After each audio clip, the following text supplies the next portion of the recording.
ഇതിൽ നിന്നൊക്കെ നമുക്ക് ഒരുപാട് പാഠങ്ങൾ പഠിക്കാനുണ്ട്. അള്ളാഹുവിൻ്റെ ഇടപെടലുകൾ വരുമ്പോഴേ അത് കാട്ടുതീ പിടിക്കുകയാണെങ്കിലും യുദ്ധങ്ങൾ നടക്കുകയാണെങ്കിലും ഭീതിപ്പെടുത്തുന്ന ഭയം, വലനബലുവന്നകും ബിശൈഇൻ മിനൽ ഖൗഫി വൽ ജൂഅ്, പേടിയും വിശപ്പ് കൊണ്ടൊക്കെ അള്ളാഹു പരീക്ഷിക്കുന്ന ഇതൊക്കെ റബ്ബിൻ്റെ ഇടപെടലാണ്.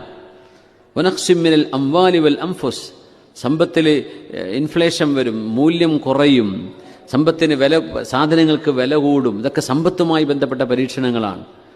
ബിനഖ്സിൽ അംവാലി വസ്സമറാത്ത്, പഴവർഗ്ഗങ്ങളും ധാന്യങ്ങളും കിട്ടാതെയാകും. വബശ്ശിരി സ്വാബിരീൻ, ക്ഷമിക്കുന്നവർക്ക് സന്തോഷവാർത്ത അറിയിച്ചു നബിയെ. ഇതൊക്കെ ഉണ്ടാവും.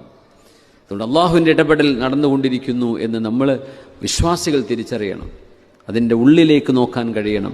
അള്ളാഹു ആ ഒരു ഹിക്മത്തിൻ്റെ ബസീറത്തിൻ്റെ കണ്ണിലൂടെ കാര്യങ്ങളെ നോക്കിക്കാണാനും അള്ളാഹുലേക്ക് കൂടുതലായിട്ട് അടുക്കാനും നമ്മുടെ അമലുകളും പ്രത്യേകിച്ച് നമ്മുടെ ഖൽബിയായ അമലുകൾ നന്നാക്കിയെടുക്കാനും പ്രത്യേകം ശ്രദ്ധിക്കാം.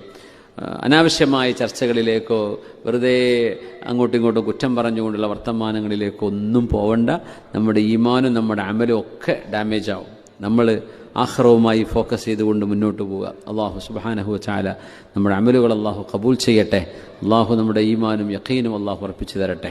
നമ്മുടെ മുഹമ്മദ് കുഞ്ഞി ഇവിടെ ദുആ വസിയത്തൊക്കെ വായിച്ചത്, മുഹമ്മദ് കുഞ്ഞി ചെറിയൊരു ട്രീറ്റ്മെൻറ്റായിട്ട് എന്തോ ഫീവർ ഒക്കെ ആയിട്ട് അദ്ദേഹം ഹോസ്പിറ്റലിലാണെന്ന് പറഞ്ഞിരുന്നു. അള്ളാഹു ശിഫ നൽകട്ടെ. അള്ളാഹു